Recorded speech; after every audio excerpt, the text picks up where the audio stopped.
So, Paul, what are the ongoing?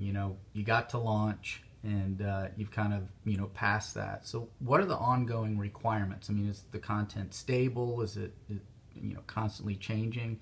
Talk a little bit about that.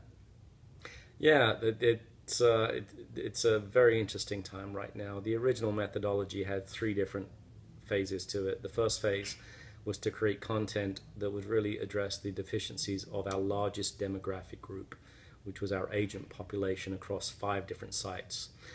So what we did there is that we ensured that uh, those deficiencies that we'd identified, by virtue of looking at targeted results, sales targets, quality monitoring targets. We kind of blended those in with the performance-based model so that we really had a good understanding as to what the information, the content would have to really refer to, so that individuals could address those deficiencies as they went through the different courses that we created. So in that respect, we, for example, with our agent population, created 11 prerequisite courses that they would be required to go through.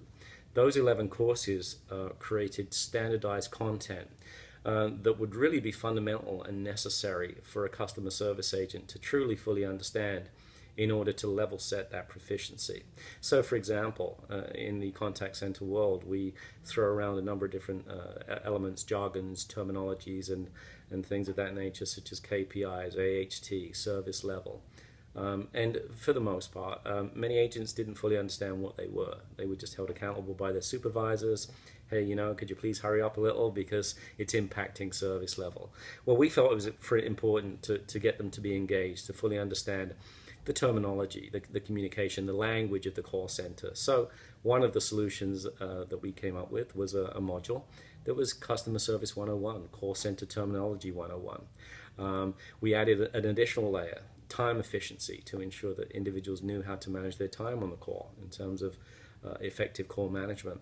Then we looked at some of the other elements, the HR components as well. What would really be useful in terms of learning content for an individual to be exposed to, so that on an ongoing basis they knew how to work cohesively in a work environment, that they knew how to work cohesively as part of a team. So we put together 11 courses which became prerequisite courses for all agents in the organization. The way that they access those courses are by virtue of learner breaks. We're particularly pleased with our learner break successes. Learner breaks are granted or issued to agents by virtue of exceptional quality monitoring scores.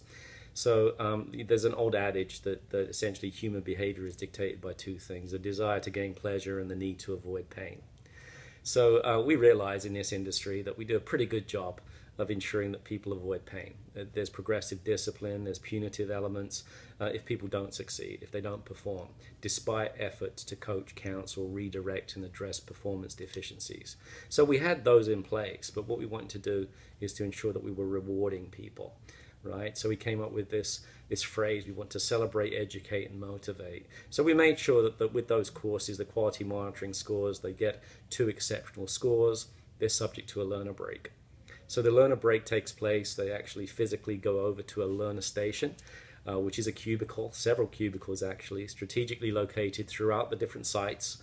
They're very apparent because they have a gold star hanging above them, and they're like an extension of the training rooms, if you will. So it becomes an event, a celebration. We approach them: congratulations, you've earned a learner break by virtue of your exceptional quality scores. We escort them over to the learner station. They sit down, they take the course that's been assigned to them, first of those prerequisite courses.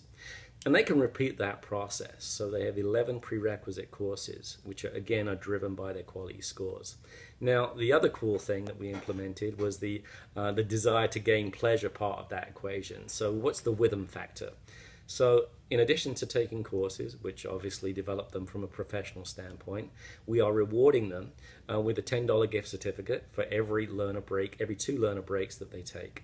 So they can continue down that process in a very linear fashion and be recipients of gift certificates while at the same time being exposed to professional development courses, which again are driven by their quality scores. Now, the final part of that equation is that as they migrate and navigate through that linear sequence of courses, is that they are, for every course that they they are able to complete, they are awarded learner credits. Those learner credits are accumulative, and when they have completed 11 modules, they actually pre-qualify for next level promotional consideration, providing that is they don't have any other punitive issues or punctuality or attendance issues, or if they're not on an action plan, for example. So what's very exciting for our agent population is they're self-managing their career path through the organization, and they're doing it while driving quality and actually reducing our attrition. So we're getting very good results.